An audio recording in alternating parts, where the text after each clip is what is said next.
चर्चा करेंगे। कुंती माता की प्रेयर का ये 8वां हिस्सा है। तो आज हम श्रीमद् भागवत की कुंती माता की प्रेयर से आगे चलते हैं। ओम अज्ञानातिमिरान्धस्य ज्ञानाञ्जनशलाकया चक्षुरुन्मिलितं येन तस्मै श्रीगुरुवे नमः। श्रीचैतन्यमनोभीष्टं स्थापितं येन भूतले स्वयं रूपगदा मह्यं ददाति स्वपदान्तिकं।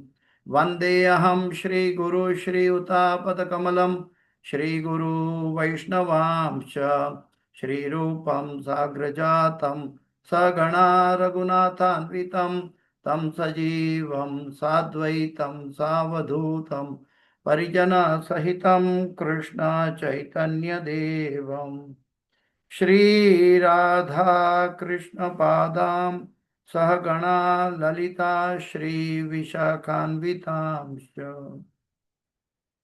हे कृष्ण करुणा सिंधो दीनबंधो जगतपते गोपीश गोपिका कांत राधा कांत नमोस्तुते। तप्त कांचन गौरांगी राधे वृंदावनेश्वरी वृषभानुसुते देवी प्रणमामि हरिप्रिये। वाञ्छाकल्पतरुभ्यश्च कृपा सिंधुभ्य एव च पतितानां पावनेभ्यो वैष्णवेभ्यो नमो नमः।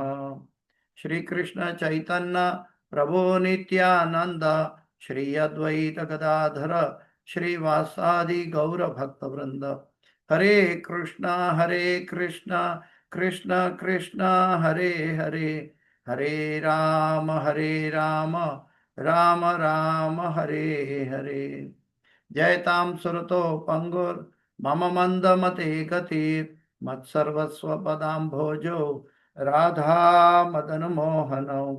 कृष्णाय वासुदेवाय देवकी नंदनाय च नंदगोपकुमाराय गोविन्दाय नमो नमः। गोविन्दाय नमो नमः। गोविन्दाय नमो नमः। पंचतत्वात्मकं कृष्ण भक्तरूप स्वरूपकं भक्तावतार भक्ताख्यं नमामि भक्तशक्तिकं। गुरुवे गौरचन्द्राय राधिकाये तदालये कृष्णाय कृष्ण भक्ताय तद्भक्ताय नमो नमः। नमः ओम विष्णुपदाय कृष्ण प्रेष्ठाय भूतले श्रीमदे जय पताका स्वामी नामिने नमः आचार्य पदाय नीताय कृपा प्रदायिने गौर कथा धामदाय नगर ग्रामदारिणे नमः ओम विष्णुपदाय कृष्ण प्रेष्ठाय भूतले श्रीमदे भक्ति वेदांत स्वामी नामिने नमस्ते सरस्वती देवी गौरवाणी प्रचारणे निर्विशेष शून्य पाश्चात्य दीक्षिताणे। जय श्री कृष्ण चैतन्य प्रभु नित्यानंद श्री अद्वैत गदाधर शिवासादि गौर भक्तवृंद। हरे कृष्ण कृष्ण कृष्ण हरे हरे हरे राम राम हरे हरे। ओम नमो भगवते वासुदेवाय। ओम नमो भगवते वासुदेवाय। ओम नमो भगवते वासुदेवाय। नारायणं नमस्कृत्यं नरं चैव नरोत्तमं देवीं सरस्वतीं व्यासं ततो जयमुदीरयेत्। नष्टप्रायेषु अभद्रेषु नित्यं भागवत सेवया भगवते उत्तम श्लोके भक्तिर्भवति नैष्ठकी। तो महारानी कुंती की शिक्षा के अंतर्गत हमारा ये 8वां सेशन चल रहा है। 7 सेशन पहले पूरा हो चुका है और ये आखिरी सेशन है कुंती माता की प्रेयर के अंतर्गत। तो पहले मैं तीनों श्लोक पढ़ूंगा और उसके बाद एक एक अनुवाद पढ़ के आगे चलेंगे, ठीक है। अथ विश्वेश विश्वात्मन विश्वमूर्ते स्वकेशु मे स्नेह पाशम इमं छिन्धि दृढ़ं पाण्डुषु वृष्णिषु। अथ विश्वेश विश्वात्मन विश्वमूर्ते स्वकेशु मे स्नेह पाशम इमं छिन्धि दृढ़ं पाण्डुषु वृष्णिषु अथ विश्वेश विश्वात्मन् विश्वमूर्ते स्वकेषु मे स्नेहपाश इमं छिन्धि दृढ़ं पाण्डुषु वृष्णिषु त्वयि मेनन्यया विषया मतिर्मधुपते सकृत् रतिमुद्धहता दद्दा गंगे वौधमुदन्वती त्वयि मेनन्यया विषया मतिर्मधुपते सकृत् रतिमुद्धहता दद्दा गंगे वौधमुदन्वती त्वयि मेनन्य विषया मतिर्मधुपते सकृत् रतिमुद्धहता दत्ता गंगे वौधमुदन्वती। श्री कृष्ण कृष्ण सखा वृष्णय भावनी दृग राजन्य वंश दहनान वर्ग अपवर्ग वीर्य गोविंद गोद्विज सुरार्तिह तिरार अवतार योगेश्वरा अखिल गुरो भगवन् नमस्ते।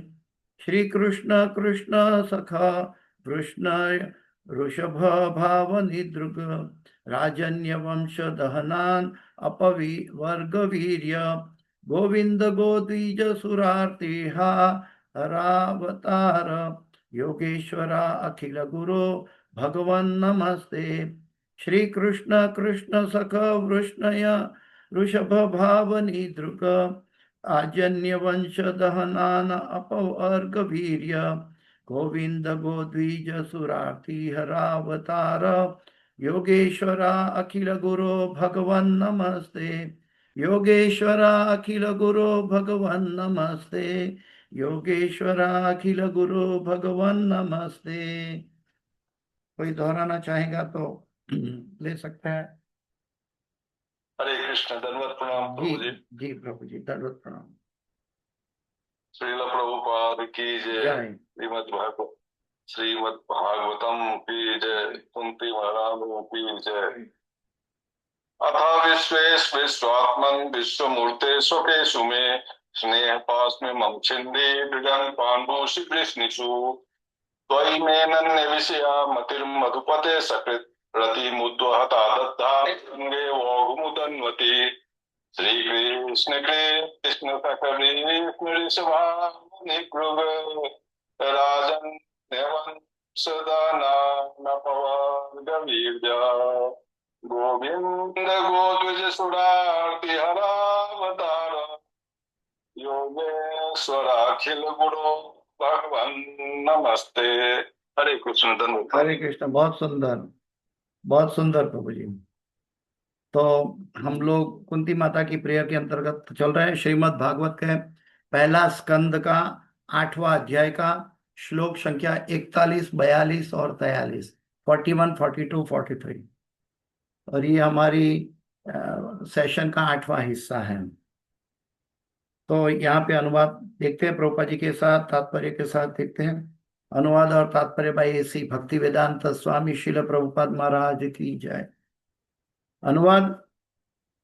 अतः हे ब्रह्मांड के स्वामी, ब्रह्मांड की आत्मा विश्वरूप, कृपा करके मेरे स्वजनों पांडवों तथा वृष्णियों के प्रति मेरे स्नेह बंधन को काट डाले। मैं फिर से अनुवाद दोहराता हूं।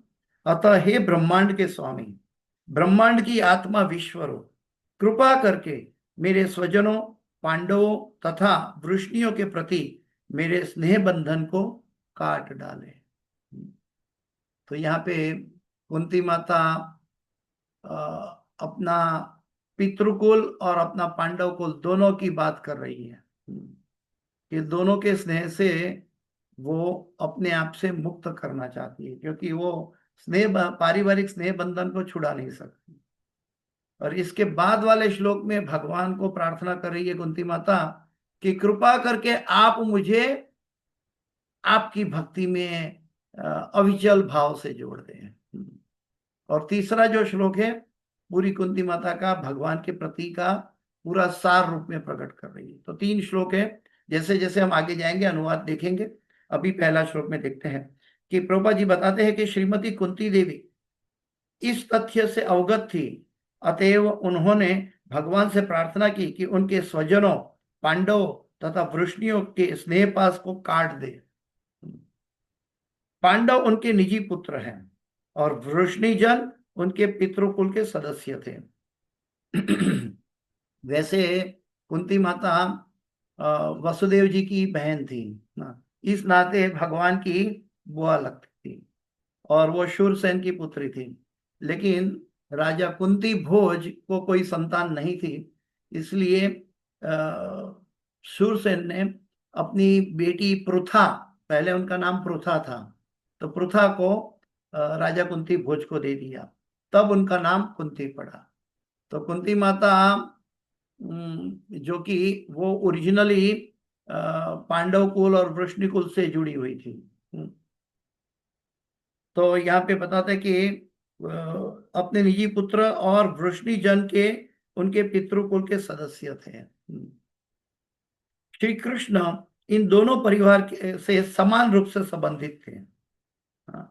भगवान कृष्ण दोनों रूप से समान रूप से संबंधित थे। दोनों ही परिवारों को भगवान की सहायता की आवश्यक थी। प्रभुपाद जी कहते हैं दोनों ही परिवार को भगवान की सहायता की आवश्यक थी, और आज के युग में हर एक जीव को भगवान की सहायता की आवश्यक है, क्योंकि दोनों ही भगवान के आश्रित भक्त थे। सहायता और आश्रित दोनों एक दूसरे से संलग्न है। जब हम आश्रित होते हैं तो सहायता को समझ पाते हैं, नहीं तो मिथ्या अहंकार में चलते हैं।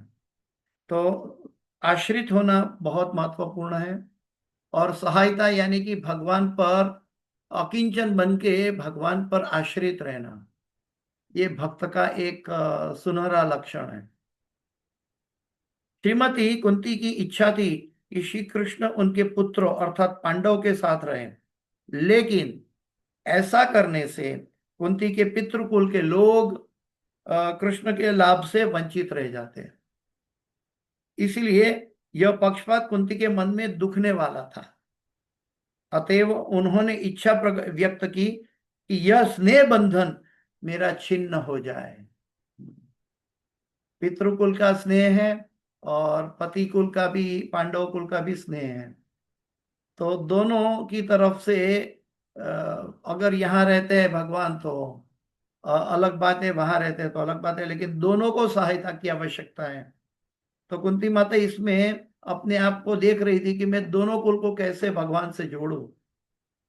लेकिन सबसे बड़ी बात, कुंती माता शुद्ध भक्त थी। प्रभुपाद जी बताते हैं कुंती माता शुद्ध भक्त थी।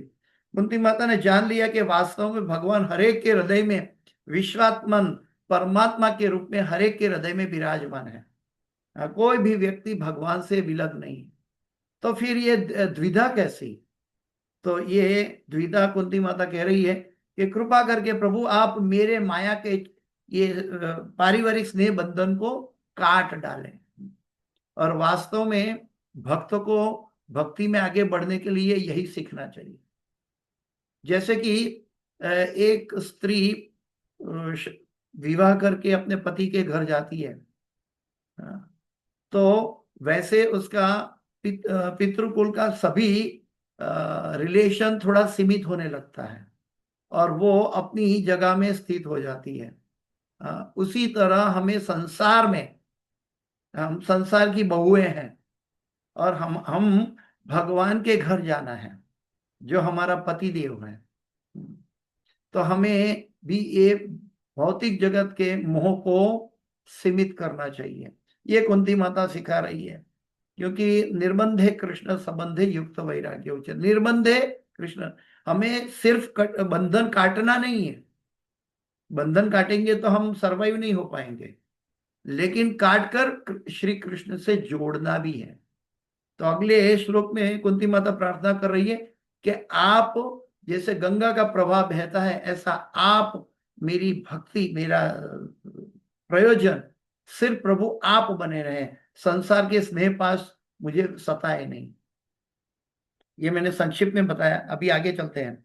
शुद्ध भक्त अपने परिवार के सीमित स्नेह बंधन को छिन्न करके समस्त आत्माओं के लिए भक्ति कार्यों का विस्तार करता है।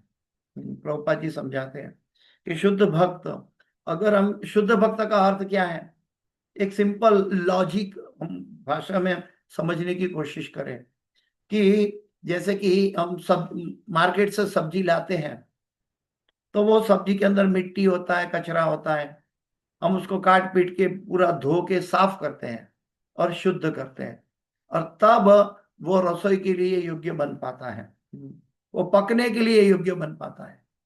तो हमारी भक्ति की मैच्योरिटी पकने के लिए हमें भी शुद्ध होना आवश्यक है। शुद्ध भक्त का अर्थ है कि हम शुद्ध होना, ये एक भगवान के प्रति प्रेम का लक्षण है। क्योंकि बिना शुद्ध हुए हम भगवान के लायक कैसे बन सकते हैं।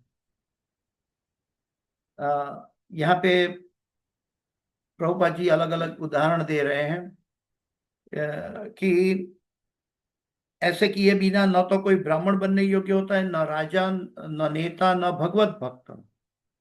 और प्रभुपाद जी सीधा अलग अलग एग्जाम्पल दे रहे हैं कि भगवान रामचंद्र के आदर्श राजा के गुणों को प्रकट करने के लिए अपनी प्रियतमा से स्नेह बंधन को तोड़ लिया था।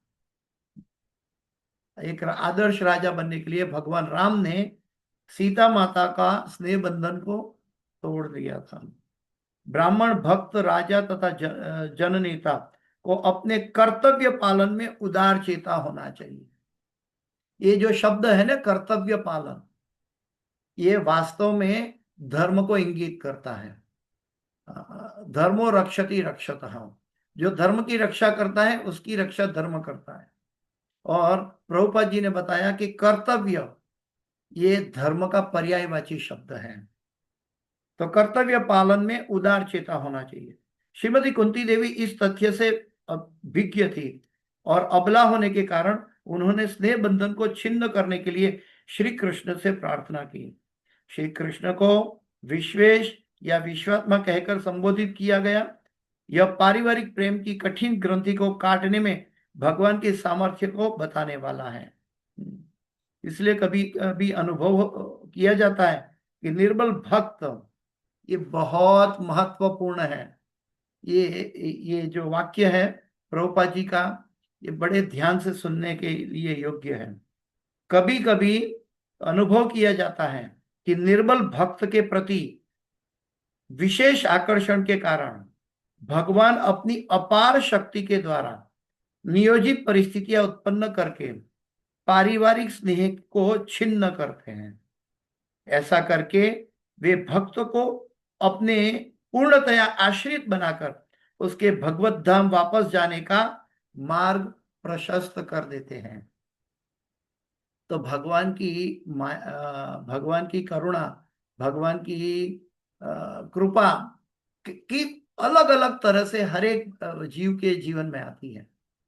किसी, प्रभुपाद जी कहते हैं कि किसी का पुत्र अच्छा आज्ञांकित है तो वो भगवान की कृपा है कि वो पिता अपने पुत्र को जैसे ढालना चाहे वो ढाल पाएगा, भक्ति में संलग्न कर पाएगा। अगर अपना पुत्र आज्ञांकित नहीं है तो भी प्रभुपाद जी समझाते हैं कि वो भी एक निर्देश है भगवान की कृपा का, ताकि हमारी पुत्रों के प्रति आसक्ति नहीं रहेगी। तो भगवान का भक्त हर एक परिस्थिति को कृष्ण के साथ जोड़ के उसको पॉजिटिव रूप देखता है। और यही परिस्थिति अगर हम अहम ममिति के माध्यम से देखते हैं तो ये दुख का कारण बन जाती है।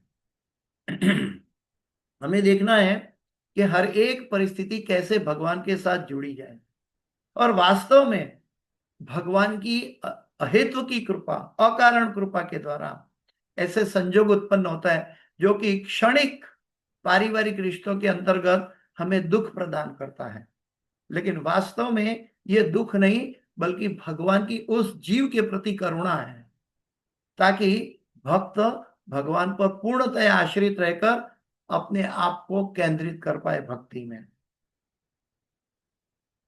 कुंती वृष्णि कुल की कन्या तथा पांडु कुल की पत्नी एवं माता थी। सामान्यतया एक स्त्री अपने पितृकुल तथा पतिकुल दोनों के प्रति स्नेह रखती है। इसलिए कुंती भगवान श्री कृष्ण से प्रार्थना करती है कि मैं एक स्त्री अबला हूं, अतएव आप मेरे अनुरक्ति बंधन को काट दे, जिसमें पूरी तरह से आप में अनुरक्त हो सकूं। एक तरफ विरक्त होने की बात कर रहे हैं कि भौतिक जगत की पारिवारिक रिश्तों से अपना रिश्ता काटने की बात कर रही है, और दूसरी तरफ कुंती माता कह रही है ताकि मैं आपके आपकी प्रति पूरी तरह अनुरक्त हो जाऊं। आपके बिना दोनों ही कुल शून्य है। वास्तव में यह हकीकत है। इस जगत के अंदर अगर भगवान नहीं मिलते, भगवान नहीं दिखते, भगवान का आकर्षण हृदय में नहीं जगता, तो हम वास्तव में जैसे कि लोहार की धमनी सांसें ले रही है, ठीक उसी तरह सांस ले रहे हैं, लेकिन इसका कोई मोल नहीं है। मोल तो तब पैदा होता है जब भगवान कृष्ण संलग्न होते हैं। और जब हम कई बार कहते हैं कि हम ईर्ष्या और द्वेष से बाहर कैसे आए, तो ईर्ष्या और द्वेष से बाहर आने का भी मार्ग यहाँ पे छुपा हुआ है। जब हम कृष्ण को संलग्न करते हैं, तब हम ईर्ष्या और द्वेष के माहौल से बाहर आ जाते हैं, और हमारे अंदर हर एक वर्तमान परिस्थिति पॉजिटिव दिखती है। और वो पॉजिटिवनेस हमारी भक्ति को एक पोषण देती है, हमें भक्ति को तीव्र बनाने के लिए एक गहरा संदेश हो जाता है। हाँ, कुंती माता कह रही है किंतु मेरे जीवन का असली लक्ष्य तो आपसे अनुरक्त होना है। और प्रभुपाद जी कहते हैं यही भक्ति है। भक्ति में इस भौतिक जगत के बंधन से मुक्त होना और उसके बदले श्री कृष्ण से अनुरक्त होना निहित रहता है। कोई व्यक्ति विरक्त नहीं हो सकता, क्योंकि उसे किसी न किसी से अनुरक्त होना पड़ता है, क्योंकि हम आत्माएं हैं। और आत्मा का दूसरा अर्थ लक्षण है चेतना। चेतना मतलब ऑलवेज एक्टिव। वो पैसिव बन ही नहीं सकता, वो निष्क्रिय नहीं बन सकता। तो अगर पारिवारिक भौतिक बंधन की या शारीरिक रिश्तों की चीजों से अपने आत्मा के आकर्षण को छुड़ाते हैं, तो उसको कहाँ लगाना होगा? भगवान की सेवा में। जब तक ये नहीं होता तो हमारा पारिवारिक त्याग या वैराग्य ये शाश्वत नहीं बन पाता, क्योंकि उसे किसी ना किसी से अनुरक्त होना पड़ता है। किंतु श्री कृष्ण से अनुरक्त होने या भगवत भक्ति में प्रवेश करने के लिए भौतिक स्नेह से विरक्त होना पड़ता है। उनकी इस जगत से अनुरक्ति रहती है। सॉरी, हे ईश्वर, हमें रोज भौतिक जगत लोगों की बात कर रहे हैं प्रभुपाद जी, कि उनकी इस जगत से अनुरक्ति रहती है कि अतएव इस जगत में रहने के लिए भौतिक वस्तुओं की पूर्ति के लिए प्रार्थना करते हैं। संसारी लोग सकाम कर्म की प्रार्थना करते हैं। तो मनुष्य को चाहिए कि भौतिक जगत में अपना ऐश्वर्य बढ़ाने के लिए ईश्वर की पूजा न करके, संसारी लोगों की बात है कि मनुष्य को चाहिए कि भौतिक जगत में अपना ऐश्वर्य बढ़ाने के लिए ईश्वर की पूजा न करके भौतिक अनुरक्ति से मुक्ति पाए। इसलिए भक्ति योग के लिए हमें विरक्त होना चाहिए। जब तक यह विरक्ति नहीं आती, हम भगवान के प्रति केंद्रित या प्रयोजन, हमारा लक्ष्य भगवान के प्रति केंद्रित नहीं हो पाता। हमारा कष्ट हमारी अनुरक्ति के कारण है। इस जगत के अंदर पारिवारिक स्नेह बंधन या पारिवारिक समस्याएं या पारिवारिक आसक्ति, ये हमारा कष्ट का मूल कारण है, और जो कि वास्तविक नहीं है। अगर हम नाशवंत अपने आप को मतलब अपने आप के द्वारा हम इसको तो पहले से मुक्त नहीं होंगे, तो मृत्यु तो छुड़ाने वाली है, लेकिन इस कष्टप्रद संसार में हमें फिर से जन्म लेना पड़ेगा। प्रभुपाद जी कहते हैं पहले योग्यता लाओ फिर कामना करो। One should deserve before Dzire.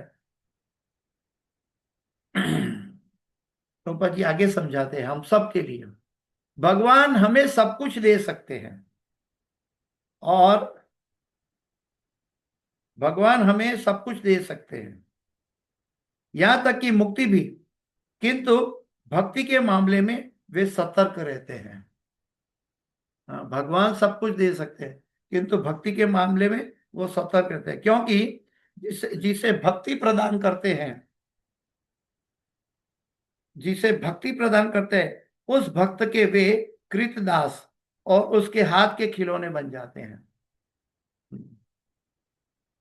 भगवान भक्त वत्सल है, वो सब कुछ देने के लिए सक्षम है।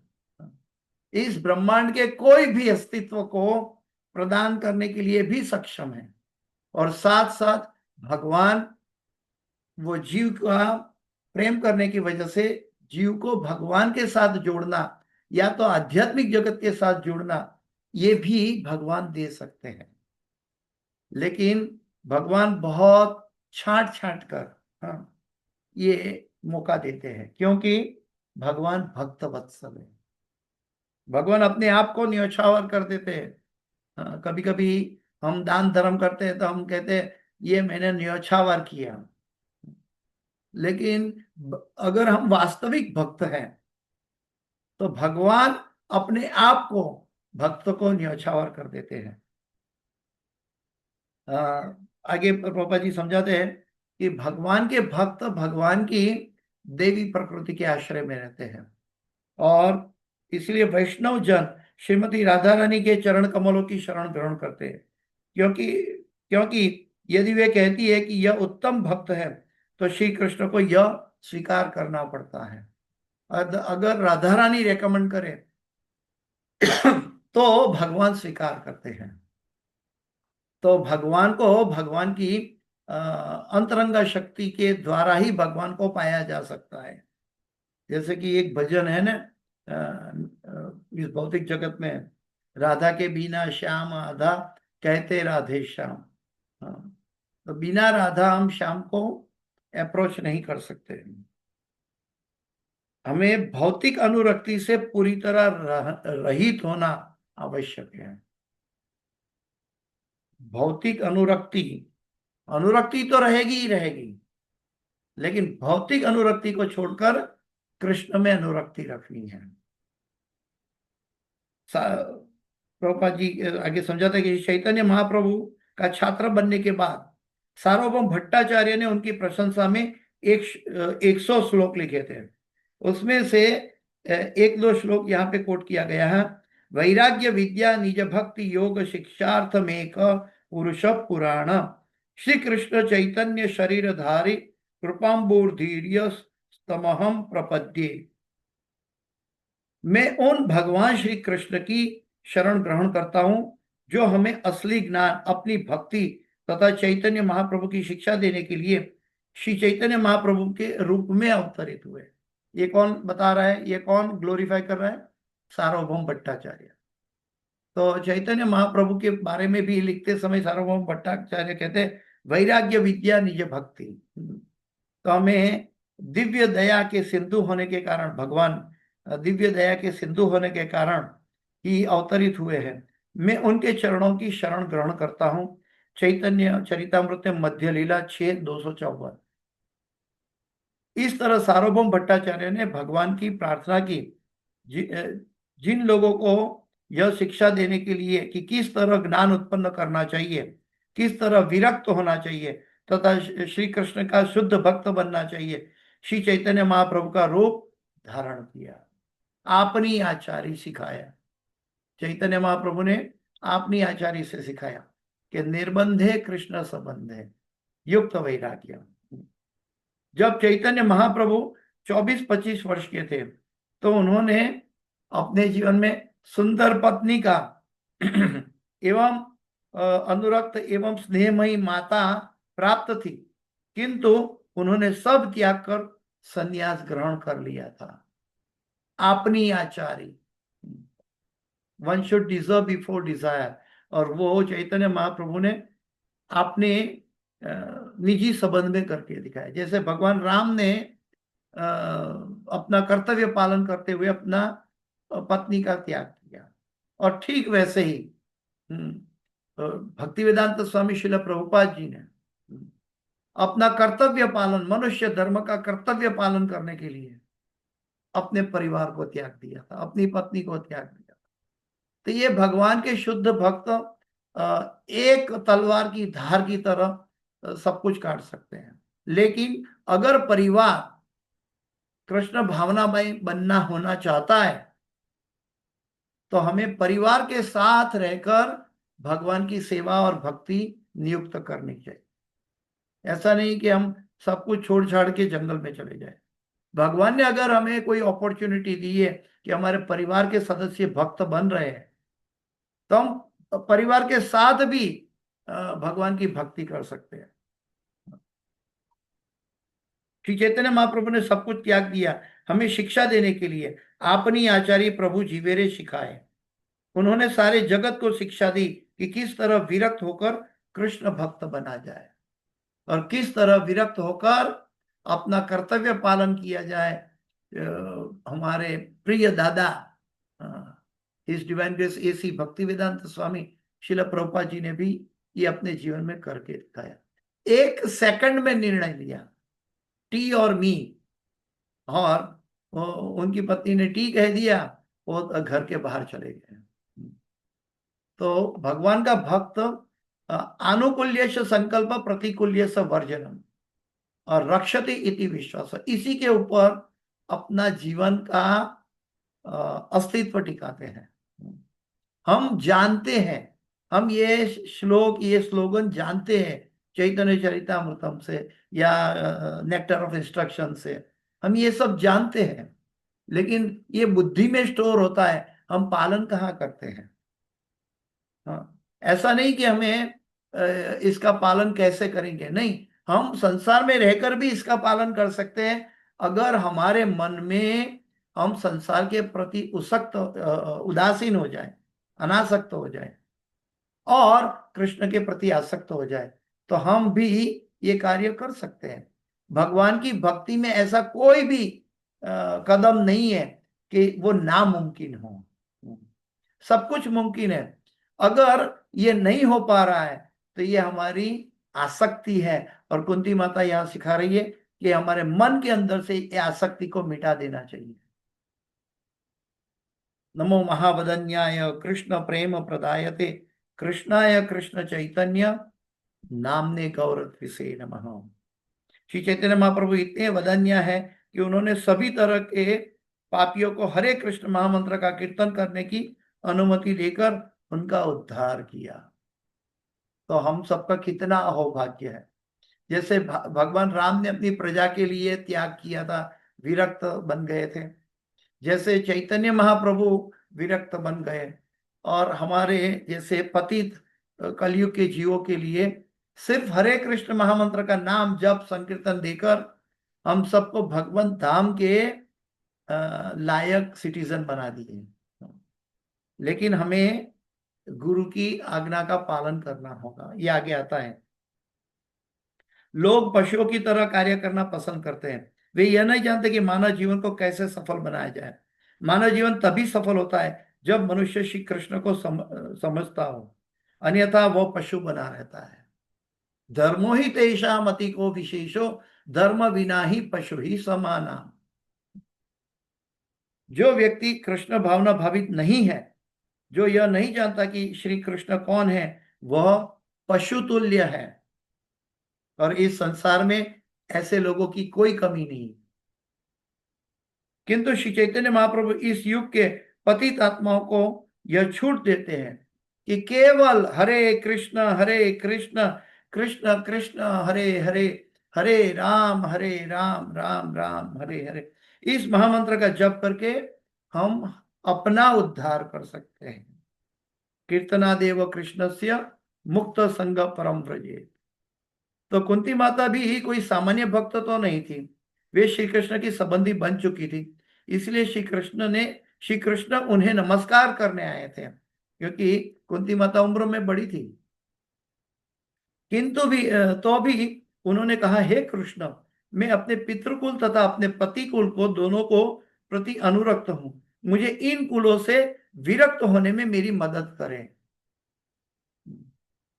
ऐसी प्रार्थना एक भक्त, एक शुद्ध भक्त, एक प्रेमी भक्त ही कर सकता है। नहीं तो सकाम कर्म के लोग, मुझे ये चाहिए, मुझे वो तकलीफ है, भगवान मेरा दर्द मिटाए, भगवान मेरी भौतिक समस्या हर ले, भगवान मेरी रक्षा करें। कुंती माता अपनी रक्षा को भगवान पर अवरुद्ध कर दिया था। मैं आत्मा हूं, प्रभुपा जी समझाते हैं कि जब तक मैं सोचता हूं कि मैं इस परिवार से, इस राष्ट्र से, इस धर्म से या इस वर्ण से संबंधित हूं, तब तक कृष्ण भावना भावित होने की कोई संभावना नहीं रहती। मैं अमेरिकी हूं, मैं भारतीय हूं, ये मैं इस कुल का हूं या वो कुल का हूं, ये कोई भी उपाधि जो शरीर के साथ मायने रखती है, ये उपाधि हमें भगवत धाम तक नहीं पहुंचा पाएगी। भौतिक उपाधियों के प्रति आसक्त रहता है सामान्य जीव, लेकिन मैं आत्मा हूं, ये सारी आसक्तियां शरीर से संबंध है, किंतु मैं ये शरीर नहीं हूं। ये प्रभुपाद जी हर एक जगह ये बार बार दोहराया है। क्यों? क्योंकि हमारी मानसिक चेतना को जगाने के लिए कि हम अपने वास्तविक अस्तित्व में स्थित रहें। मैं किसी का पिता या किसी की माता हूं, परम पिता या माता तो श्री कृष्ण है। हम सभी पिता माता भाई बहन की केवल भूमिका अदा कर रहे हैं, मानो मंच पर ड्रामा कर रहे हो। माया हमें नचा रही है और हमसे कह रही है तुम इस परिवार के, इस राष्ट्र के सदस्य हो, और हम सभी बंदरों की तरह नाच रहे हैं। ये हमारी परिस्थिति है। हम इस संसार में बंदरों की तरह नाच रहे हैं। कई बार अपनी बुद्धि का भी प्रदर्शन करते हैं और हम समाज में अज्ञानी के प्रति अपने आप को प्रस्थापित करते हैं, लेकिन बुद्धि का प्रदर्शन करते हुए भी भगवान हंस रहा है। ये उसकी बुद्धि है या ये बंदर बना हुआ है। ये सांसारिक लोगों की अवस्थाएं हैं। प्रकृति उसे गुण के अनुसार नचाती है। प्रकृति क्रियमाणानि गुणे कर्माणि सर्वशः अहंकार विमूढ़ात्मा करता हम इति मन्यते। आगे कहते हैं प्रभा जी की इसी तरह यदि कोई चाहता है कि वह पृथ्वी पर भी रह सकता है या फिर यान्ति मध्या जिनोपि माम कृष्ण भक्त बनकर वह भगवत धाम वापस जा सकता है। मनुष्य इच्छा अनुसार, ये अंडरलाइन कर ले, इच्छा अनुसार, इच्छा अनुसार नरक या स्वर्ग या भगवत धाम जा सकता है। गाड़ी की चाबी गाड़ी में पेट्रोल भर के भगवान ने हमें दे दिया है, मनुष्य रूपी जन्म की गाड़ी दे, शरीर की गाड़ी दे दी है। अभी इस गाड़ी का ड्राइवर हम स्वयं हैं। हमें अपनी इच्छा के अनुसार कहीं कहाँ जाना है तय करना है। ये इच्छा का महत्व भगवत धाम में भी है। वहां चिंतामणि धाम है और जो इच्छा प्रकट करो वो प्राप्त हो जाता है। और इस भौतिक जगत में भी भगवान हमारी इच्छा को महत्व दे रहे हैं इनडायरेक्टली। अगर हम अपनी इच्छा को गलत रास्ते पे ले जाए तो हम नरक के अनुगामी हो जाएंगे। हम सही दिशा में ले जाए तो हम भगवत धाम जाएंगे, या तो सकाम कर्म में इन्वॉल्व हो जाए तो हम स्वर्ग के प्रति जाएंगे। लेकिन ये सब हमारी इच्छा पर आधारित है।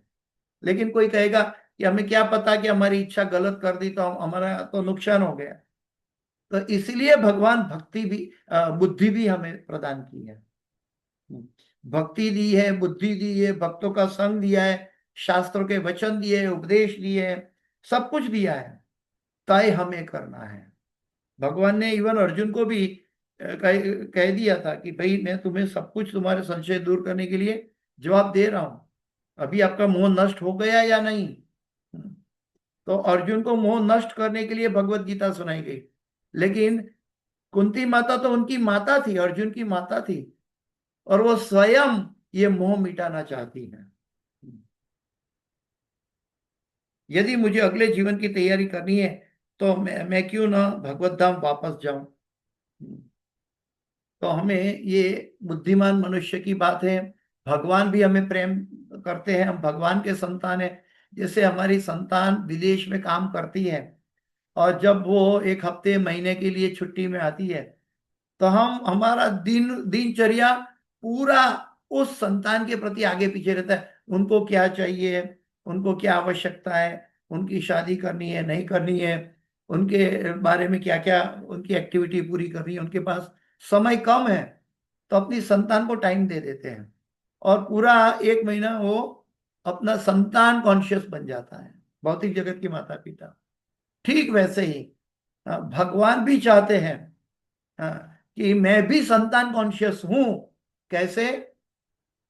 कि जो भगवत भक्त है, भगवान ऐसे भक्त को अनहद प्रेम करते हैं, और यही उनका प्रेम का लक्षण है कि भगवान भक्त वत्सल हो जाते हैं। भगवान का अपना प्रोग्राम भी अपने जीव के प्रति सेंट्रलाइज हो जाता है। हम सोचते हैं कि हम भगवान की सेवा कर रहे हैं, लेकिन वास्तव में भगवान हमको जगा रहे, बेटा उठ और मैं तुम्हारा इंतजार कर रहा हूं। तो हमें भगवत धाम जाने के लिए पारिवारिक स्नेह तो वैसे भी कटने वाला है मृत्यु के समय। हमें आसक्ति नहीं बनानी चाहिए इस जगत के अंदर। अगर आसक्ति रहेंगी तो हम अपने पुत्र का बनकर आएंगे तो भी हमारा जन्म मृत्यु जरा व्याधि का बंधन पूरा नहीं हो पाएगा। इसलिए यहाँ पे कहती है, कुंती माता कह रही है कि कुंती श्री कृष्ण को विश्वेश कहकर पुकारती है। विश्वेश का अर्थ है ब्रह्मांड के नियंता। हाँ, हाँ। अतएव श्री कृष्ण की ऐसी तस्वीर प्रभुपाद जी समझाते हैं कुंती माता के ये वर्णन से, विश्वेश विश्वात्मन। तो प्रभुपाद जी एक तस्वीर का यहाँ उदाहरण दे रहे हैं कि भगवान श्री कृष्ण परम नियंता है। अतएव श्री कृष्ण की ऐसी तस्वीर होनी चाहिए जिसमें संपूर्ण ब्रह्मांड का नियंत्रण करते हुए उन्हें दिखाया गया हो। इस तरह की तस्वीरों की आवश्यकता है, इन सस्ती तस्वीरों की नहीं जहां आलिंगन दिखाया जाता है। रूपा जी समझाते हैं। और मैं यहाँ एक बात आप सबको बताऊंगा, इससे एक छोटा सा गर्व के बात ही बताऊंगा कि मेरे पिता के जीवन में भगवान कृष्ण की एक ऐसी तस्वीर प्रकट हुई थी जिसमें भगवान पृथ्वी के ऊपर गाय को लेकर गोविंद बनकर खड़े थे और अपनी बांसुरी बजा रहे थे। और ये जो स्वरूप है जो मेरे घर में है, मेरे पिताजी को वैसे ही आध्यात्मिक सुकृति से अचानक प्राप्त हुआ था। और मेरे पिताजी उनको सुलाए बिना अगर बाई चांस सो गए तो दूसरे दिन निर्जला उपवास करते थे। तो वो मेरे पिताजी ही वो श्री कृष्ण की जो तस्वीर प्रभुपाद जी यहाँ वर्णन कर रहे हैं कि पृथ्वी पर भगवान खड़े हैं और उसके ऊपर गाय के साथ खड़े हैं और अपना बंसी बजाकर आनंद ले रहे हैं। फिर ये तस्वीर प्रभुपाद जी के तात्पर्य में यहाँ मिल रहा है। ब्रह्मांड के भीतर श्री कृष्ण जीवनी शक्ति के रूप में क्षीरोदक्षय विष्णु या परमात्मा के रूप में स्थित है, इसलिए परमात्मा ही ये कार्य कर सकते हैं। लेकिन अगर हम इच्छा प्रकट करें तो, अगर हमारी इच्छा सिर्फ लिप सर्विस है तो भगवान जानते हैं कि इनका अंदर का उद्देश्य अलग है। हम डुप्लीकेट नहीं बन सकते भगवान के पास। किंतु भगवान का आदि रूप द्विभुजी बंसी बजाते हुए श्री कृष्ण का रूप है। इसलिए श्री कृष्ण का असली स्वरूप तो वृंदावन में उनके घर पर देखा जा सकता है, और वो है गोलोक वृंदावन। अगर भगवान अपनी ऑफिस में चले गए, वहां तो न्याय तोला जाता है और तब वो नारायण या विष्णु बने, वो वैकुंठ कहलाता है। वहां जीवों के पाप पुण्य तो नापे जाते हैं। लेकिन आध्यात्मिक जगत में गोलोक वृंदावन में भगवान तो घर का स्वरूप है। वहां अपना पौता भी भगवान उसके लिए छोटे से घोड़े बन जाते हैं और पौता उसके पीछे पीठ पर बैठकर बोलता है हट घोड़ा हट, और पिता जो परदादा दादा है वो आनंद लेता है। ठीक उसी तरह भगवान भी सभी जीवों के साथ आनंद प्रमोद करते हैं। भगवान वृंदावन में आते हैं तो भी सभी जीवों के साथ आनंद प्रमोद करते हैं। भगवान अच्युत हैं। कुंती माता प्रार्थना करती है कि कृपा करके मेरे संबंधियों के स्नेह बंधन को छिन्न कर दे। और हम सोचते हैं कि यह मेरा है वह मेरा है, किंतु यह मोह है, जनस्य मोहम अहम ममेति। तो यहाँ पे इस श्लोक पूरा होने के टाइम प्रभुपाद जी लिखते हैं कि संपूर्ण वैदिक जीवन शैली विरक्ति के लिए है। इसलिए कुंती माता प्रार्थना करती है कृपया इस पारिवारिक आकर्षण से विलग होने में मेरी सहायता करें। भगवान सहायता करने के लिए तैयार है, लेकिन अगर हम आर्टिफिशियल प्रार्थना करेंगे कि भगवान हमारी इच्छा है कि हम तुम्हारे प्रति भक्ति करना चाहते हैं, लेकिन संसार के कार्यों में भी अपने आप को डुबा देते हैं, या मन में संसार के कार्यों के प्रति अटैचमेंट बना रहता है, तो वो अटैचमेंट हमें पतन का कारण होगा। तब भगवान की सहायता हमारे लिए सहायक नहीं बनेंगे भगवान, क्योंकि भगवान चाहते हैं, देखते हैं कि ये दोनों बोट में पांव रख रहा है। भगवान विश्वात्मन है, विश्व के अंतरात्मा है और सभी जीवों के भी अंतरात्मा है। इसलिए अगर हमारे अंदर वास्तविक इच्छा है कि भगवान को प्रेम करना सीखना है, या प्रेम को जगाना है, भक्ति करना है, सेवा करना है, इस मनुष्य जीवन पाकर जन्म मृत्यु जरा व्याधि को लांघना है, अगर ये तीव्र भावना अगर हमारे हृदय में है, तो भगवान अवश्य उस जीव का पालन पोषण करने की जिम्मेदारी ले लेते हैं। आगे बताते हैं कि हे मधुपति, जिस प्रकार गंगा नदी बिना किसी व्यवधान की समुद्र की ओर बढ़ती है, उसी प्रकार मेरा आकर्षण अन्य किसी और की वहां न बढ़कर आपकी ओर निरंतर बना रहे हैं। अहेत्व की अप्रतिहता यह आत्मा सुप्रसिद्धति। शुद्ध भक्ति की सिद्धि तभी प्राप्त हो सकती है जब सारा ध्यान श्री भगवान श्री कृष्ण की प्रेम भक्ति की ओर लगा रहे हैं। प्रेम ही ऐसा साधन है, प्रेम ही ऐसा प्रयोजन है, प्रेम ही ऐसा पराकाष्ठा है जो जीव को भगवान के साथ जोड़ने में सबसे ज्यादा, सबसे अधिक सहायक बनता है। प्रेम है तो सेवा अपने आप हो जाएगी, अगर प्रेम नहीं है सेवा नहीं कर पाएंगे। इच्छा, क्रोध, लोभ, आकर्षण भावना जैसे जीवन के लक्षणों को विनष्ट नहीं किया जा सकता, केवल उद्देश्य बदलना होता है। इच्छा का कभी निषेध नहीं है, भगवान ने इच्छा का निषेध नहीं किया। इसका प्रमाण श्रीमद् भागवत में उपलब्ध है। ध्रुव महाराज सकाम भक्ति में ध्यान कर रहे थे, और ध्रुव महाराज ने कहा कि भगवान जब अंतरात्मा से बाहर आंखों के समक्ष प्रकट हुए, तो ध्रुव महाराज कहते कि मैं तो कांच का टुकड़ा मांग रहा था, प्रभु मेरी गलती है, अभी तो मुझे क्या चाहिए, आप ही मिल गए तो मुझे और क्या चाहिए। लेकिन भगवान उसकी अंतरात्मा में बैठे थे, तो वो जानते थे कि उनको ऐसा एक लोक चाहिए जो कभी नष्ट न हो, और वो उन्होंने कहा कि आपको मैं ध्रुव लोक प्रदान कर रहा हूं। और ध्रुव लोक में प्रदान करके सारा नक्षत्र, ध्रुव और सब सप्तर्षि सब ध्रुव लोक की प्रदक्षिणा हर रोज करते हैं। आकाश में अगर हम देखें तो ध्रुव का तारा उत्तर दिशा में स्थित रहता है, और सप्तर्षि के तारे और सभी ग्रह नक्षत्र सब ध्रुव महाराज की प्रदक्षिणा करते हैं। कौन्तेय प्रतिजानी ही न मे भक्त प्रणश्यति।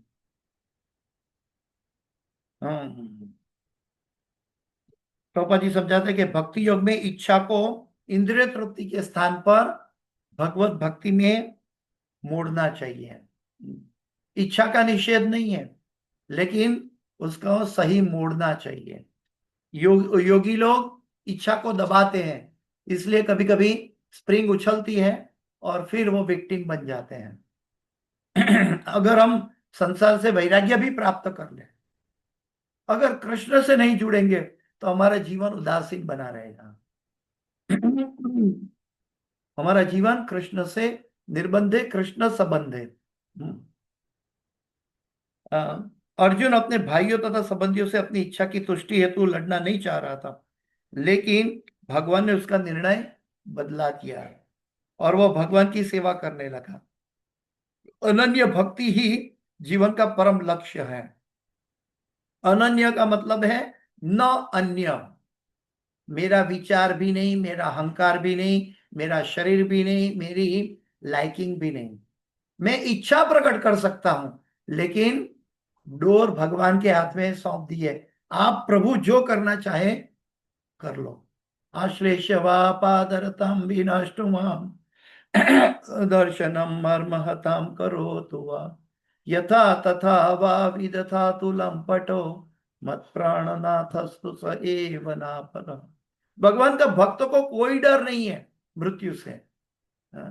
वो भगवान को अपनी मानसिकता, अपना सर्वस्व न्यौछावर कर चुके हैं। ऐसे भक्त को मृत्यु कभी सताती नहीं है। न मृत्यु उसको डरावनी लगती है, न संसार के रिश्ते छूट जाने का उसके अंदर रंच मात्र भी दुख होता है। सामान्यतः हमारा ध्यान ऐसी वस्तु की सेवा की ओर आकृष्ट होता है जो अनईश्वरीय होती है अथवा भगवान की योजना में नहीं होती। भगवान की योजना में नहीं होती। अभी कोई कहेंगे कि भगवान की योजना क्या है, तो वो हमें गुरु के जरिए सीखना होता है, साधु गुरु शास्त्र के अनुसार। अर्थात जब भगवान की सेवा में इंद्रिय शुद्ध हो जाती है तो यह सेवा शुद्ध अनन्य भक्ति कहलाती है। श्रीमती कुंती देवी इस सिद्धि की कामना थी कि मैं भगवान की ऐसी प्रार्थना करूं ताकि मेरा अटेंशन सदैव गंगा का बहाव जैसे समुद्र की ओर होता है, वैसे कितनी कितनी बड़ी बड़ी चट्टान आती है, गंगा आगे पीछे से निकल जाती है, समस्या नहीं देखती, लेकिन अपने प्रयोजन में स्थित रहती है। ठीक वैसे ही मेरी मानसिकता प्रभु आप में स्थित रहे। आगे प्रभुपाद जी समझाते हैं कि जब आत्मा अपना संबंध परमात्मा के साथ स्थापित करता है तो वह वास्तविक संबंध होता है। कुंती देवी द्वारा पारिवारिक संबंध छिन्न किए जाने का अभिप्राय यह था कि वह रक्त के संबंध को छिन्न करना चाह रही थी। रक्त के संबंध को यानी कि कुल परंपरा को छिन्न करना चाह रही थी। वास्तव में देखे तो आजकल हम कभी कभी एक कई संप्रदाय ऐसा है कि कुल परंपरा पर गर्व करते हैं। वास्तव में श्रीमद् भागवत भक्त परंपरा पर आधारित है।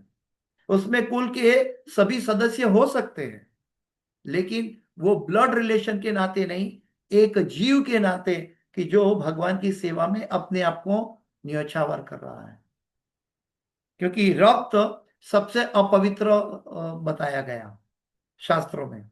रक्त को हमारे अंदर जो लहू है वो अपवित्र कहलाता है, और लहू का संबंध के प्रति आसक्त हो जाए तो हम जन्म मृत्यु जरा व्याधि के कैदी बन जाते हैं। रक्त का संबंध भव बंधन का कारण है। प्रभुपाद जी समझाते हैं रक्त का संबंध भव बंधन का कारण है, आत्मा का संबंध भव तारण का कारण है। और जब आत्मा श्रेष्ठ परमात्मा के साथ जुड़ी हो तो सभी आत्माओं को हम हाथ दे सकते, सभी आत्माओं को इनवाइट कर सकते, आ जाइए, परमात्मा राह देख रहे हैं आप सबकी। और यही कृष्ण भावनामृत है, यही चैतन्य महाप्रभु का शिक्षा है। किंतु आत्मा का संबंध स्वतंत्रता का कारण है। आत्मा से आत्मा का यह संबंध परमात्मा के संबंध के माध्यम से स्थापित किया जा सकता है। आप और हम, अभी मैं बोलता हूं आप सुन रहे हैं, तो सुनने की शक्ति और बोलने की शक्ति कृष्ण के बिना नहीं हो सकती। कोई डेड बॉडी नहीं सुन सकता या डेड बॉडी नहीं बोल सकता। जो लोग सोचते हैं कि वे इस जीवन से में मुक्त हैं किंतु आपकी भक्ति नहीं करते, वे अवश्य ही अशुद्ध बुद्धि वाले होंगे। अगर हम किसी का भला बुरा नहीं करते हैं, किसी का पाप नहीं करते हैं, हम संसार से विरक्त भी है, लेकिन फिर भी हमारा पतन हो जाएगा जब तक हम अपने आप को कृष्ण से ना जुड़े। क्योंकि प्रकृति के 3 गुणों का बहाव हमें बहा के ले जाएगा। मनुष्य जीवन ईश्वर के साथ संबंध स्थापित करने के लिए है। भौतिक जगत का अर्थ है इस संबंध का विस्मरण। भौतिक जगत का अर्थ है इस कृष्ण का संबंध का विस्मरण। जैसे ही श्री कृष्ण को आधार मानकर कर्म किया जाता है कि भौतिक जगत न रहकर वो आध्यात्मिक जगत में उपस्थित हो जाता है तुरंत। एक क्षण जैसे अंधेरा और प्रकाश, कृष्ण है सूर्य सम, माया है अंधकार। मनुष्य की चाह क्या हो, यहाँ पे सॉरी, लोग सदैव यही कहते हैं कि मैं यह नहीं चाहता, किंतु वे चाहते क्या है यह वे नहीं जानते हैं। संसार के लोग की बात है। कि संसार के लोग कहते हैं मैं ये नहीं चाहता, मुझे वो नहीं चाहिए, नहीं थी नहीं थी नहीं थी, लेकिन वो क्या चाहते हैं वो बात नहीं करते। पॉजिटिविटी नहीं है। पॉजिटिविटी तो भगवान के साथ जुड़ने से उत्पन्न होती है। मनुष्य की चाह क्या हो, इसकी विवेचना कुंती देवी ने की है। वे कहती है कि मेरे सारे पारिवारिक संबंध समाप्त हो जाए, किंतु आपसे मेरा संबंध पुष्ट हो जाए। जो परिवार को वास्तविक जीवन में परिवार को प्रेम करता है, वो व्यक्ति अपने पूरा परिवार को कृष्ण संबंध में जोड़ता है। जो सांसारिक आसक्ति को बढ़ाता है वो वास्तविक प्रेम नहीं कर रहा है, वो मूर्ख है और अल्प बुद्धि है। वास्तविक प्रेम तो तब प्राप्त होता है कि जब हम हमारे आश्रित, हमारे रिश्तेदार सभी को कृष्ण के साथ जोड़ दे। ऐसी भक्ति जो विचलित नहीं होती। हमें 24 घंटे श्री कृष्ण के प्रति अनुरक्त होना चाहिए। यहाँ पे हमें भौतिक जगत में ऐसा लिखना पड़ता है, समझना पड़ता है कि 24 घंटे, लेकिन ये आत्मा का निजी स्वभाव है। आत्मा का निजी स्वभाव है, जीवेर स्वरूप है नित्य कृष्णदास। वो हमेशा कृष्ण की सेवा में जुड़ा होता है। ये उंगली मेरे शरीर का अंश है, तो शरीर की सेवा ये उंगली का धर्म है, एकमात्र धर्म है। ये उंगली का और कोई धर्म नहीं है। ये उंगली खाना नहीं पचाती, ये उंगली भगवान का दर्शन नहीं करती, ये उंगली चलती नहीं है, लेकिन ये उंगली जो जहां पे है वहां पे वो शरीर की सेवा कर रही है। हम जहां पे भी है हमें भगवान की सेवा में नियुक्त हो जाना चाहिए। क्योंकि जैसे ये उंगली मेरे शरीर का अंग है, अंश है, वैसे हम सब भगवान श्री कृष्ण के अंश हैं। एक ही साथ श्री कृष्ण और भौतिक वस्तुओं से अनुरक्त है तो यह बड़ी मूर्खता होगी और भारी भूल होगी। एक ही साथ हम आग आग जलाने और उस पर पानी डालने का कार्य नहीं कर सकते। प्रभुपाद जी के एग्जाम्पल इतने सटीक है। एक साथ हम आग जलाने का और उसके ऊपर पानी डालने का हम कार्य नहीं कर सकते। अगर पानी डाल दिया तो आग कभी नहीं जलेगी। हम ऐसे अनेक सन्यासी को देखते हैं जो कहते हैं कि ब्रह्म सत्य जगत मिथ्या, किंतु सन्यास लेने के बाद अस्पताल खोलते हैं, उपकारी कार्य करने के लिए पुनः भौतिक जगत में लौट आते हैं। ऐसा क्यों? यदि यदि उन्होंने संसार को मिथ्या मानकर त्याग किया तो राजनीति, परोपकार और समाज सेवा के लिए वापस क्यों लौट आए हैं? ये संसारी लोग, फिलोंथ्रोपिक लोगों के लिए प्रभुपाद जी ने बताया। आध्यात्मिक जगत तो कल्प वृक्ष होता है जहां मन वांछित फल मिलता है। भौतिक जगत में आम का वृक्ष अंगूर नहीं दे सकता, लेकिन आध्यात्मिक जगत में जो भी चाहिए वहां कल्प वृक्ष है। आप जो इच्छा प्रकट करते हैं वो तुरंत प्राप्त हो जाता है। आगे प्रभुपाद जी के तात्पर्य थोड़ा लंबा है, थोड़ा सा टाइम में ज्यादा लूंगा। ये दूसरा श्लोक पूरा होने को आया है। ये अनन्य भक्ति का है, इसलिए मैं थोड़ा एलोबरेट करने की कोशिश कर रहा हूं। प्रभुपाद जी कहते हैं कि अतएव मात्र वैराग्य से काम चलने वाला नहीं है। हम कृत्रिम रूप से भले ही विरक्त हो ले, किंतु हम पुनः तथाकथित भोक्ता बन जाएंगे। अगर विरक्त हो जाएंगे तो भोक्ता बन जाएंगे। लेकिन यदि हम सचमुच में इस भौतिक जगत से विरक्त होना चाहते हैं तो हमें कृष्ण भावनामृत के प्रति अपनी आसक्ति, अनुरक्ति बढ़ानी होगी। मात्र विरक्ति वैराग्य से काम नहीं चलेगा। हमें अन्य की हमें कुंती माता कह रही कि सदैव मेरा आकर्षण श्री कृष्ण के प्रति हो। और कैसा एग्जाम्पल दे रही है कुंती माता, गंगा का बहाव। वो आगे पीछे की कोई भी समस्या, चट्टान, पहाड़ से गिरना, कुछ भी नहीं देख रही है। हाँ, वो देखती है कि अपना प्रयोजन समुद्र से मिलना है और हम सब जीवों का प्रयोजन भगवान से सेवा करना है, भगवान को प्रेम करना है। तो इसके अंदर भौतिक जगत का प्रेम, नाशवंत पदार्थ कहाँ बीच में आते हैं? कर्मियों में अनेक इच्छाएं रहती है और ज्ञानी समस्त इच्छाओं से मुक्त होना चाहता है, किंतु इच्छा रहित होना तभी संभव है जब हम श्री कृष्ण की सेवा की इच्छा करें। ज्ञान कर्मादि अनावृतम। आगे चैतन्य महाप्रभु कहते हैं, प्रभुपाद जी समझाते कि हमें गोपियों की तरह भगवान की मानसिकता बढ़ानी चाहिए। अनन्य प्रेम भक्ति इसमें है, गोपियों की तरह। चैतन्य महाप्रभु कहते हैं राम्या काचित उपासना व्रजवधु वर्गेण या कल्पिता। हाँ, भगवान की पूजा करने के लिए गोपियों द्वारा अपनाई गई विधि उत्तम विधि कही गई है, चैतन्य महाप्रभु द्वारा प्रस्थापित की गई है। तो हमें इसके लिए जानना चाहिए। क्या प्रभुपाद जी समझाते हैं, इसको एलोबरेट कर रहे हैं, समय कम है इसलिए मैं थोड़ा संक्षिप्त में बताने जा रहा हूं। गोपियों में श्री कृष्ण को तुष्ट करने के अतिरिक्त अन्य कोई इच्छा नहीं थी।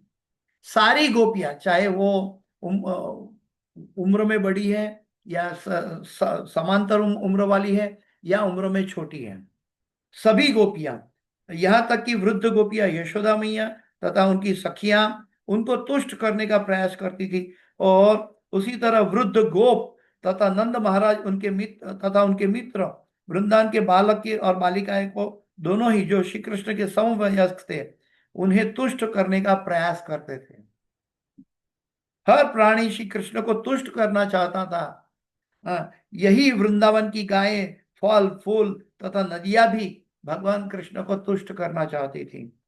ऐसा इसीलिए है क्योंकि वृंदावन की हर वस्तु आध्यात्मिक है, वहां कुछ भी भौतिक नहीं।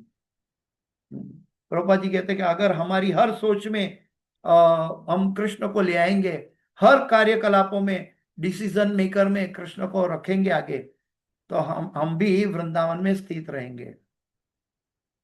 हम आध्यात्मिक तथा भौतिक जगत के अंतर को समझना चाहिए। भौतिक वस्तु जीवन में लक्षण, वस्तु के जीवन में लक्षण नहीं रहते, किंतु आध्यात्मिक जगत में उसमें जीवन के लक्षण होते हैं। Everything is active. वस्तुतः कृष्ण चेतना के अतिरिक्त कोई अन्य चेतना नहीं है कि जो हमें वास्तविक आध्यात्मिक चेतना, वास्तविकता की ओर हमें ले जाए। इसका कोई पर्यायी शब्द नहीं है। कृष्ण भावना भावित होने के बजाय जीव का लिए कोई पर्यायी शब्द नहीं है। यदि हम मंदिर में रहते हैं तो हम आध्यात्मिक जगत में रहते हैं, क्योंकि मंदिर में कृष्ण का चेतना का ही कार्य सदैव होता रहता है। यह चेतना का प्रश्न है। कभी कभी कई कई लोग कहते हैं कि हम भी उच्च स्तर पर रहते हैं मेरे जैसे। तो प्रभुपाद जी एग्जाम्पल देते हैं कि एक खटमल और एक गुरु दोनों एक शैया पे विराजमान है, लेकिन खटमल नहीं, इनमें से दोनों भिन्न भिन्न है। खटमल गुरु का पद नहीं ले सकता। गुरु और खटमल दोनों एक शैया पे दिखाई देते हैं। तो हमें प्रभुपाद जी समझाते हैं कि हमें one should deserve before desire. हमें इमिटेट नहीं करना चाहिए। अपनी आसक्ति को बढ़ा ले भगवान के प्रति, तो इस जगत से वैराग्य अपने आप प्रकट हो जाएगा। अगर भगवान से आसक्ति बढ़ाएंगे तो जगत से वैराग्य होने में समय नहीं लगेगा। लेकिन वैराग्य होना चाहेंगे तो कृष्ण प्राप्ति नहीं होगी। भक्ति परेशानुभव विरक्ति अन्यत्र। कुंती माता कह रही है कि जिससे वे उन पर कृपा करें, जिससे वे उनके प्रति अनुरक्त बने, भगवान कृष्ण के प्रति। हम कृष्ण कृपा के बिना श्री कृष्ण के प्रति अपनी अनुरक्ति नहीं बढ़ा सकते। हम श्री कृष्ण की प्रति अपनी अनुरक्ति नहीं बढ़ा सकते। किसके द्वारा? कृष्ण की कृपा नहीं है तो अनुरक्ति नहीं बढ़ा सकते। हम कृष्ण कृपा के बिना भक्त नहीं बन सकते। हम कृष्ण की कृपा को के बिना भक्त नहीं बन सकते। हम कृष्ण के कृपा के बिना हम भागवत को नहीं समझ सकते। हाँ, इसलिए हमें श्री कृष्ण की सेवा करनी चाहिए और वे इसी से वे तुष्ट होते हैं। सेवनमुखी ही जिह्वादौ स्वयमेव स्फुरत्तदा प्रेमांजन चुरित भक्ति विलोचनेन संतः सदैव हृदयेषु विलोकयन्ति। हमें अपनी आंखों में प्रेम का अंजन लगाना चाहिए, तब श्री कृष्ण अपने को प्रकट करेंगे। श्री कृष्ण हमारे समक्ष आएंगे। जैसे कि ध्रुव महाराज के समक्ष अंतरात्मा में थे और बाहर अपनी आंखों के समक्ष आ गए।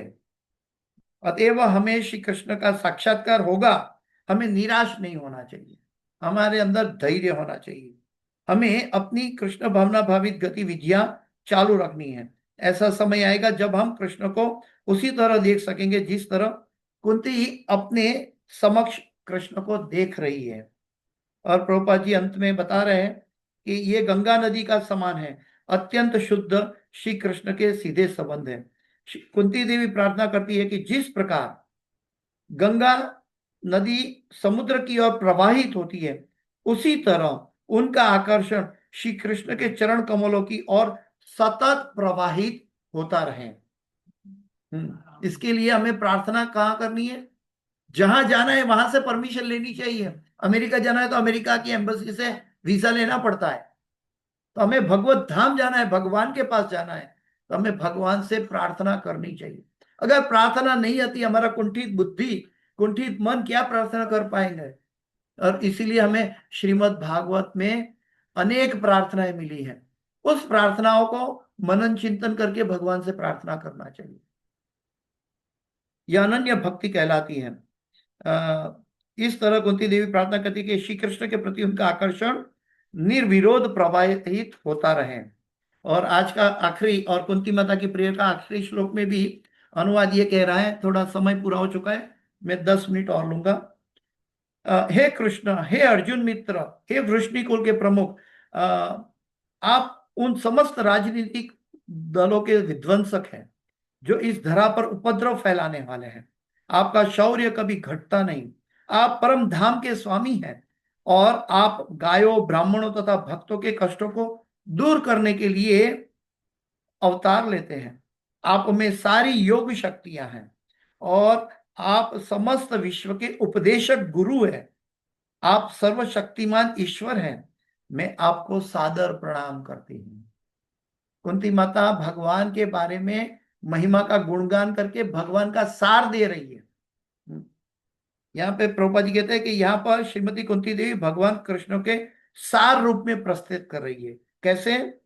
कि जो भगवान भगवान जो अर्जुन के मित्र है, वृष्णिकुल के प्रमुख है, वो राजनीतिक दलों के विध्वंसक है जो इस धरा पर उपद्रव फैलाता है। वो उनका शौर्य कभी घटता नहीं है। वो परम धाम के स्वामी है। वो गायों, ब्राह्मणों और भक्तों के लिए का कष्ट दूर करने के लिए अवतार धारण करते हैं। वो उनके अंदर सारी योग शक्तियां हैं। वो समस्त विश्व के उपदेशक गुरु भी है और सर्वशक्तिमान ईश्वर है। मैं आपको सादर प्रणाम करती हूँ। तो हमारा प्रणाम ये सब कैसे कृष्ण के साथ पहुंचा है? कुंती माता के शब्दों के जरिए। हमारा मन कहना चाहिए कि मैं भी गोपी भर्तु पाद पद कमले दास दासानुदास।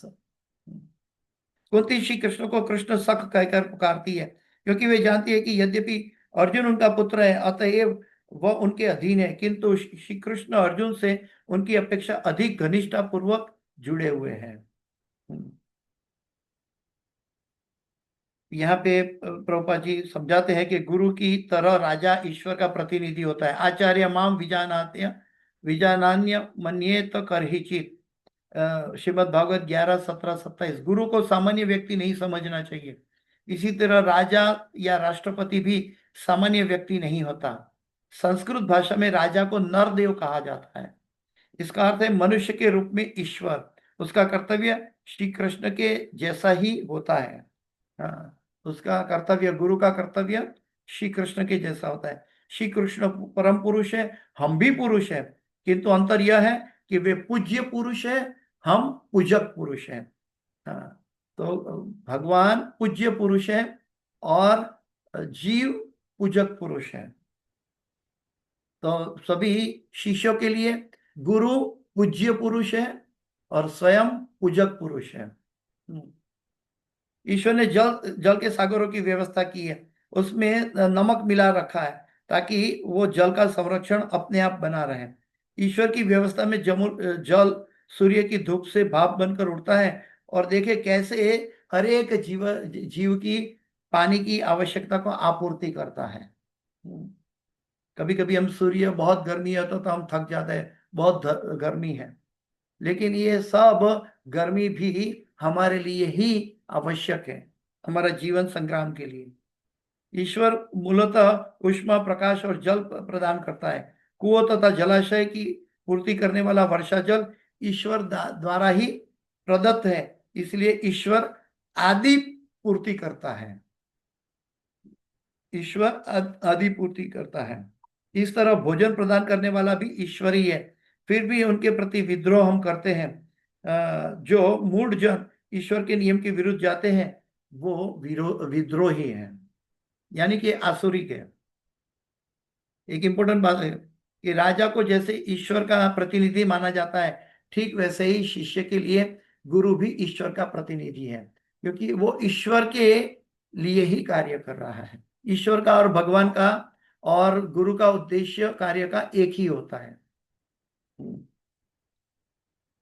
आगे इंपॉर्टेंट बात बताइए कि गुरु से आशा की जाती है, अभी प्रभुपाद जी गुरु की बात कर रहे हैं, गुरु से आशा की जाती है कि वह ईश्वर न बने, अपितु ईश भावनामृत या कृष्ण भावनामृत का विस्तार करके ईश्वर के अत्यंत विश्वस्त सेवक की तरह कार्य करे।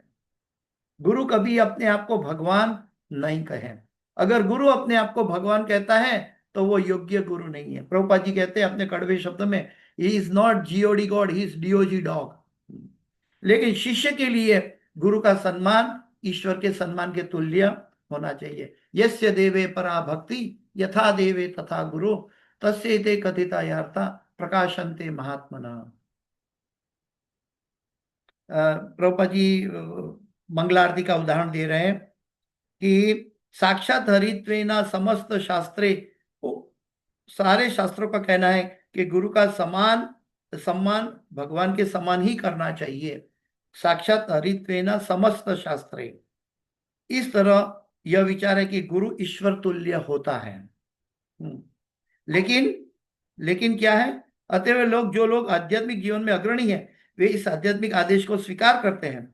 उक्तस्तथा भाव्यत एव सद्भी।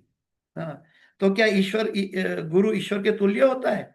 किंतु प्रभोर्या प्रिय एव तस्य, गुरु ईश्वर नहीं है किंतु ईश्वर का विश्वस्त प्रतिनिधि है।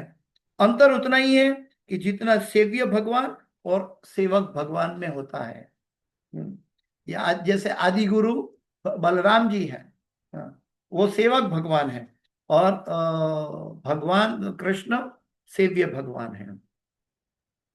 आगे भौतिक जगत की बात, प वर्ग की बात बताते हैं प्रभुपाद जी के पफ बफ म के प परिश्रम, फ फेनिल व्यर्थ, हताश, भय तथा मृत्यु को सूचित करते हैं।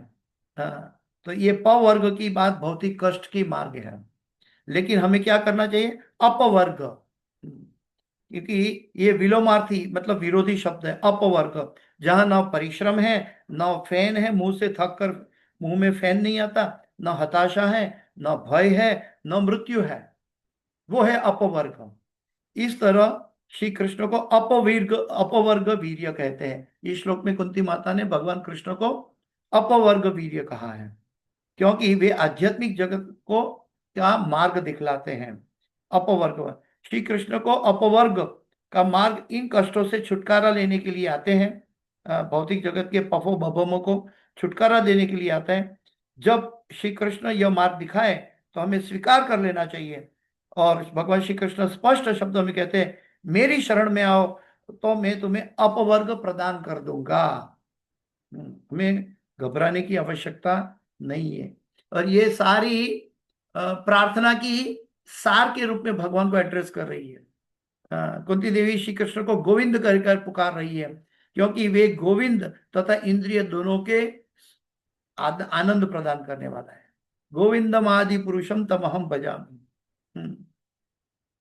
इस जगत के सारे लोग, आसुरी लोग गाय के बड़े शत्रु हैं। गाय दूध देती है, गाय माता है, गाय के जिंदा है तभी भी सेवा करती है मनुष्य जीवन के लिए, और मरने के बाद भी उनके शरीर से मनुष्य जीवन की सेवा होती है। गाय के चमड़े से मृदंग बन जाता है, और वो हमें कृष्ण के प्रति अपवर्ग ले जाता है। तो ऐसी गायों की हत्या में हम तुले रहते हैं, संसार के जो कलियुग के मानवी हैं, भक्तगण नहीं। तो हमें जागृत होना चाहिए कि हम कितने कृतज्ञ हैं। कलयुग में ऐसे लोग कितने पापी हैं, वो निर्दोष गायों का वध करते हैं। लेकिन भगवान क्या है? नमो ब्रह्मण्य देवाय गो ब्राह्मण्य हिताय च जगत हिताय कृष्णाय गोविंदाय नमो नमः। तो ऐसे गायों की जब संहार होता है तब भगवान कहते हैं कि मैं गायों की रक्षा के लिए प्रकट हो जाता हूँ, भक्तों की रक्षा के लिए प्रकट होता हूँ। और कंक्लूजन में भगवान के यश की गणना करने के लिए चुने हुए शब्द अपर्याप्त हैं, फिर भी वे ऐसी प्रार्थनाओं से संतुष्ट होते हैं। भगवान जानते हैं कि इसके पास और क्या है।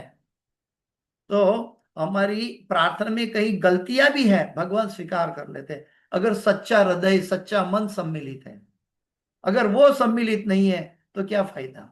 और उसमें टूटी फूटी प्रार्थना भी भगवान स्वीकार करते हैं। कैसे?